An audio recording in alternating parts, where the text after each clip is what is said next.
What's up, y'all? Come on in to the Darion LH show. We got a special episode here for y'all today.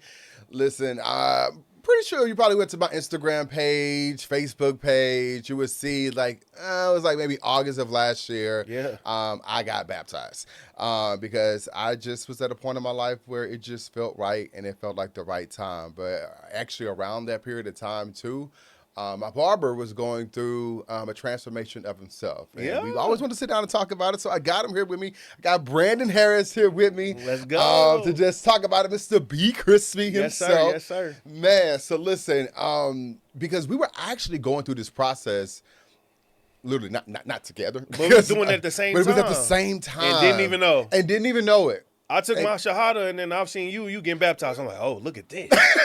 This is crazy. It was really crazy, like literally around the same time. And I know, I mean, for me, and you know, we'll talk about this like now, actually, is that, you know, I feel as if people see those moments and it can almost come off, especially on social media, as if it's like an impulse decision. Yeah. Or maybe something where it's like, oh, you know, it got the next. I mean, you saw me doing this last week. Now I got to this weekend. Now it seems like it's just something impulsive. I agree with you. I had been on my spiritual journey for like 2 years. See, like 3 years prior. And that's funny that you say that because same thing with you. Same thing with me. I was going through my spiritual journey for about 2 to 3 years. When did you start questioning? So, my background. So I grew up a Christian, born and raised. Grew up in the church.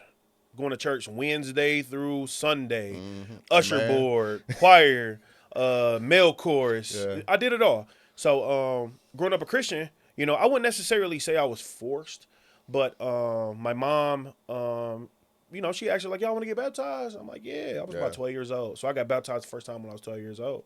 And then throughout life, you know, especially when I got older, she gave me the decision to go to church or not. She's like, you 16, 17 years old. If you don't want to go, you ain't got to go. Yeah. You know, so I was like, you know what? I kept going.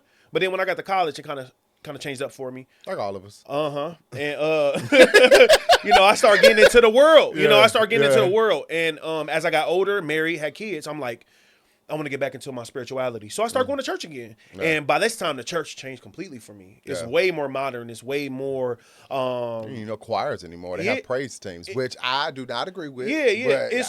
I'm no preacher. But it's totally different than what it used to be. And I'm not knocking the church. I want to make sure, before I say anything, I want to make sure that I love all my brothers and sisters. I don't care what denomination, what type of religion you study and you commit yourself to. It doesn't matter to me. But it was just totally different for me. So I decided, you know, after I had my kids and got married, I sat down. I'm like, man, I want to go down this spiritual journey. And it was about the time when I moved to Charlotte. And I'm like, okay, cool. I found a place I want to be. My business started flourishing. Everything going good in my life. Now it's time to focus on physical and mental. And I was like, first thing I'm going to do is focus on spirituality. Because I feel like that's like the top and then it branches off to everything else. So I'm like, let me figure it out. So I sat down. Couple years in, I'm looking at all different religions, Christianity. I studied the Jews. I studied all of it. Muslim. I studied it all, and I felt like the Muslim religion, Islam, it kind of like gravitated towards me naturally. In what way? So with studying Islam, I understood the discipline aspect of it. That was like the first thing. So making sure that you wake up early in the morning. I was already doing that. Waking up at 6 o'clock. I got to wake up by 5. Praying multiple times a day. That wasn't something that I was doing, like praying multiple times a day. Yeah. I might pray over my food here and there. You know what I mean? I might pray when I go to sleep. But like being Muslim, you was praying multiple times a day. And I'm like, I want to challenge myself. Like being intentional about it. Exactly. So I'm like, oh, I want to do that. Like, that sounds good. And as I kept doing the research, you know, praying multiple times a day, making sure you stay clean, washing your hands, making sure you're praying over your food, making sure that you have that intent. Being Muslim means you're totally submitting yourself to God. So I was like, I want to do that. You know, I want to do that. So I did my research for over 2 years. And like you said, I think a lot of people think when you get baptized, when you do your shahada, when you convert over to going from this church to that church, or I want to do this denomination, it's impulsive. And it was something that was thought through for me over a past couple of years, man. And then I finally made that decision. What was like that final decision you made? The final decision, or that final moment. that final moment. So I'm going to do this. It's crazy. So and now it's the time I'm gonna do it. Right. So I was up all night. I was up all night. My wife, she fell asleep. And like I said, at this point in time, everything was going so good in my life. And I just started doing going back to my research, and I started looking at Muslim videos on YouTube. And I was just watching them. And I was just so intrigued. I'm like, you know what? I'm done playing this game. I'm about to go ahead and convert so I can take my religion seriously. And the next day, I literally went, took my shahada. Your shahada just means that you want to become a Muslim. You want to be submissive to God, and you believe that Muhammad was the last messenger. That's all it is. And I went to the mosque and walked in and told them what I was trying to do, and they was like, all right, good. The first man I met, he was a black man. He was about 60, 70 years old, came from a background similar to me, grew up in poverty and was in had a criminal background, and he was like, man, look, once I did this, my life changed. And I was like, damn, this got to be my sign. So I'm like, I told him what I wanted to do, and I did it. Yeah. Crazy. Hey, yeah. Like, it's amazing. I mean, it's now even hearing about your story, it's kind of weird in a way, because it's kind of how my baptism worked out as well. For real. I was supposed to go to like a whole other church in Charlotte. I cannot think of the church right now. Everybody goes to it. Cannot think of it. But I was supposed to go to that church, and they were actually like on a road trip at the time. That makes sense. They were like, oh, we moved the church to Uptown for like this particular Sunday. Yeah. I live in Noda. So I'm like, Uptown is 5 minutes away. That's perfect. I drove 30 minutes up here. I'm at the old church. So it's like, no, bro, like I got stuff to do up here, like in Concord. So I'm like, bruh, like I need to go to church. So I just went to Elevation Church. Yeah. And I went. That's crazy. In. I used to go there too. Yeah, I know you did. Yeah. So I went to Elevation Church, University City campus. So I went, sat down. It was a little bit different for me because I'm like, wait a minute, the pastor is in a remote location. Like it's like. Anyway, what's going on? What's going on? What's going on? So I sit down, and almost immediately, like, the word just touched me. That's good. Like, touched me immediately. And next thing you know, it was the end of it. And it was like they give, like, I didn't know it was like the call to like the altar, you know, but like it was like, say this prayer with me. So I said the prayer. And when I stood up, before we even said the prayer, I looked down, I was like, man, I need a Bible. And my mom had always told me that, to get a Bible, you need to be gifted a Bible. Instead of just going out and buy a Bible, you need to be gifted a Bible. So I'm like, how do I tell somebody to give me a Bible?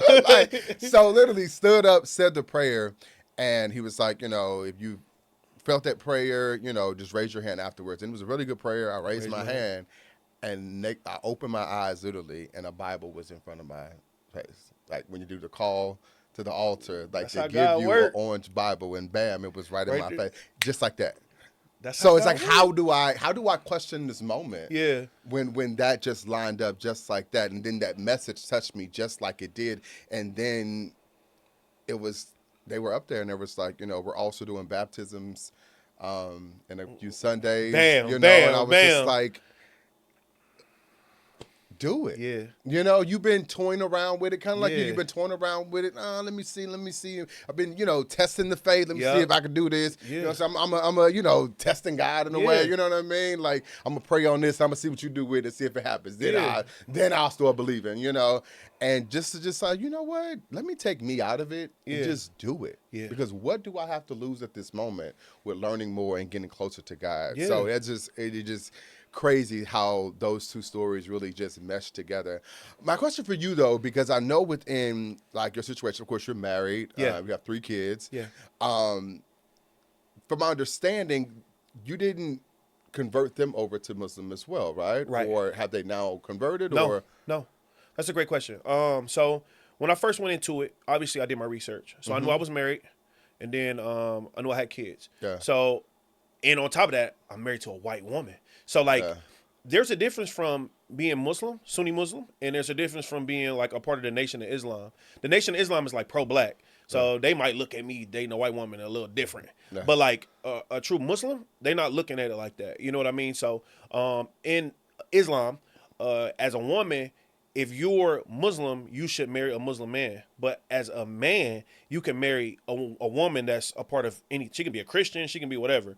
So I knew that. I knew that off the rip. So I'm like, cool. But I'm like, do I want to sprinkle this on to my kids? Do I want to sprinkle this on to my wife? And I didn't tell my wife. I'm like, baby, I want to go do my shahada. She's like, you for real? I'm like, yeah, I'm going to go do it today. Boom. When they did it, she came out. She's like, how you feel? So I started crying. I was emotional because I made a grown man decision for myself based on my faith. And I loved it. So, I told her straight up, I'm like, look, after we driving in the car, I said, look, baby, if you don't want to be a Muslim, that is fine. I'm not going to force anything on you. Same with my kids. Being a Muslim, we do not celebrate like holidays, like pagan holidays or anything of that nature. But I also didn't want to take that spirit away from my kids. Like, if they want to enjoy that, why take that away from them? You get what I'm saying? So I made the decision to let me go ahead and convert. And then my wife, like, I want to see how you go about it. Like, I want to see how you lead by example. And maybe I might do that. Or maybe I might not. But I want to see what type of effect it has on you. So I'm a baby. I'm only like 3-4 months in. So as of now, she's like, I see a change. Like, I see you want to open the door for me. You a little bit more caring, a little bit more passionate. You try not to yell at the kids, and your whole mentality is a little bit different. Yeah. But I made the decision I'm not converting them over. And every Muslim is not like that. Sometimes they're like, you got to be this, or we get a divorce. I'm like, nah, not me. Right. I give my wife free will. She make her own decision based on her spirituality. Yeah. And I think that's how it should be when it comes to God. You know what I mean? Yeah, and it's, I guess, kind of hard to say, hey, do you have any advice for any other, men who probably in the same situation who may be listening right now and saying, hey, I want to do something like this, but I am married, and then, but I'm not sure if my wife would be up to it. Right. I was about to say, what does that conversation even look like? Yeah. You know what I mean? Yeah, it's definitely one of those things where, the relationship you have with your spouse, it should be something that you should be able to talk about and communicate about. But if I was to give anybody advice, especially when it comes to religion just in general, I think the best thing you can do is just let God lead you.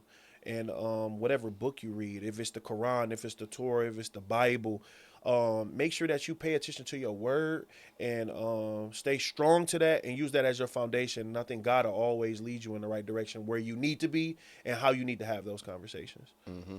I know we say, of course, it took a while to get to the point where you even wanted to convert. But I will say, when you initially did it, you just fell off the face of the earth. Yeah, you know what I'm saying? Like, you really just went totally, not literally black with it, but like you blacked out everything. Yeah. What was that decision-making process to decide, like, the guy who literally was like the social media guy through and through, and then like, I thought something was wrong with my timeline. Yeah. Because normally I see this man on my timeline day and night and day, every time I flick it, and you weren't there anymore. Yeah, so I know with me moving here to Charlotte and starting over my business over the past couple of years, and it became a success. Yeah. Now the business is a success. That's good. So I'm like, okay, cool. I need to take a break from this business stuff because being an entrepreneur, it takes over your life. It does. Like, you ain't got time. When you starting a business, it's like you ain't got time for going to church and religion. You blank out everything if the type of person like me. I'm kind of obsessed with success. So I put all my energy towards the business. Now I'm like, I need to take a chill pill. I'm making content all day long, 3 reels a day, posting on my story every single day. I'm posting in my group every single day. So it's like, take a halt. Talk to God. Make sure you're following the proper footsteps, making sure that you're going in the right direction. So I just completely like you said, I just blacked. I don't want to be on no social media. I want to go take this path and make sure this is the path I want to take without any distractions. And that's what I did. So I took I took a month and a half break from all social media. Yeah. I made sure that I pounded my structure in, making sure I'm saying my prayers, making sure that I'm focusing on my physical and my mental. And it was one of the best things I could have did. I think everybody should go through this little period of like, take a break from social media, y'all. Just chill out and focus on yourself for a little bit. Leave for a little bit. Yeah. What type of messages did you get, like, in your inbox, like when you did? Man, people was like, you all right? Like, what's going on? You know what I mean? Like, you is your booking site still open? You're like, yeah, I'm good. I'm good. I was getting a lot of messages. And then for my return, obviously, before I left, I posted that I went and I converted over. And I didn't even look at the comments. I didn't look at how many likes I got. I just totally got off of it. When I got back on, it was like 1,000 likes. hella comments. It was some people that were saying negative things, you know, like, man, why would you do that, or why, and why this and why that. And then, you know, I had a lot of clients asking me like, why would you do this and why would you do that? And you know, I kind of left it dry. I'm like, man, you know, it's just something I wanted to do, you know. But now that we get the opportunity to sit here and talk about it, man, it's just more so like the religion of being a Muslim, the Islam kind of found me, kind of like how you said that Bible was right there. It's the same thing with me. I had questions, and I didn't like how some of my questions were getting answered. So I that's when I started to look, and I felt like this was more so for me. And I took full blown advantage of it. And like I said, it was one of the best decisions I could have made, just because mentally and physically and spiritually, I feel way stronger, and I have a sense of understanding. Mm-hmm. Yeah. I definitely feel that, you know, like, because even I stopped drinking afterwards, and like that wasn't even something that was connected to like getting baptized whatsoever. Like I got baptized in like August. Like I stopped drinking in like September. You know what I'm saying? So it wasn't like good. You know, but it was just something that's just like you said, you start on one foot and then you just start just going. And you're like, you just sort of shedding. I think that's what it was. That's a good word. I remember you like even asking me when I was getting the cut one day, like when you got baptized, like were you emotional? And it's like, no, like that's you know good. What I mean. I mean, I was. You know what I'm saying? Because like it was it took me a while to get to that point because I've never been baptized before. Like, you know, I grew up Catholic. Like, we went to a Catholic church. So, like, that baptism and even the loudness of, like, going to, like, it's totally Baptist different. Church. It is totally different. So, like, when it comes to, like, getting out, I mean, some people, of course, when they, you know, is getting baptized even in the same ceremony I was in, you know, doing all the extra stuff. Like, I'm just not with that because once again, I grew up a Catholic. It's much more, like, demure. But I know what you mean. Relax. You know what I'm saying? But, like, I am also not in a position to judge anybody else and how they worship as well. You know what I mean? So if that's what is going to bring you a little bit closer to, you know what I'm saying, God, then do whatever you need to do. You know what I mean? But I think just for me, but just within the process, you know, it was so much shedding that I've done afterwards and just so much peace within the process of who I am, you know, and where I'm going within my life, that it's just been so just amazing. You know what I'm saying? Once you hand your life over and say, this is a decision I'm going to make and I'm going to leave it with you, and everything after that, I'm just going to see what happens. And it's like, not see what happens, like, I don't know what you're going to do, but I'm going to see what happens because I fully trust you. And people don't understand that's where the faith kick in. Like the word faith, you're putting your uttermost faith into God, and you want more, you want better for yourself. And when you submit and you like, okay, show me what you got going on. That's the beauty in it. That's why it's called faith. Because you're putting your faith, you're putting your trust into God. You know what I mean? To just take over, take the wheel. Show me the way. Yeah, and I appreciate you for even giving us the opportunity to take a glimpse into your actual family. You know what I'm saying? Because like I've never seen it where I'm pretty sure there's been plenty. You're not, you know, the first one to have like a split household when it comes down to like faith. But you know, I definitely appreciate, you know, giving that perspective into that. Because, you know, like I said, there could be people listening right now who are thinking about, you know, converting over to, you know, Muslim or even seeking out the Muslim faith, which is completely fine, of course, naturally. But once again, it's also about, I think a lot of times you have to factor in so much too. It is. When you have a spouse who maybe grew up, you know, Baptist or something of that nature, and figuring out what that looks like for our family. But I think so much of our generation is figuring out what we're going to do in our household. I mean, social media has opened up some minds of people. They like, you know, oh, cool, you can do this. Oh, you can do that. Oh, yeah, you never needed permission to do it. No, and in you so don't. many instances before, it was always weird or something, you know, putting like a word onto it. But now we just do what we want to do. So I agree with you. Double salute, you know, you for doing what was right for you. And like I said, just giving us a glimpse into it too. Like I said, I know when it happened, it was like, I'm like, what's bro, everybody was like that. You know, everybody was like that. I'm like, he's still cutting. Like I just saw this man, but like, you know, just for you making a decision for yourself, you know, I think is very important. So, any last words or anything you want to talk about? I mean, just honestly, man, you know, like I said, the word religion is to me. It's really all about your discipline. So I just want to let everybody know, just anybody know, like, listen, if you trust in God and you want to make your own decision on what faith you want to follow, if you don't even want to go into a church or follow any religion, as long as you're trying to do good in life, I feel like that's the most important thing, man. If you want to just be a great person and you want to give back and you want to make sure that you put an impact on somebody else's life, I feel like that's where it's at, you know, honestly. And don't be afraid to be vulnerable.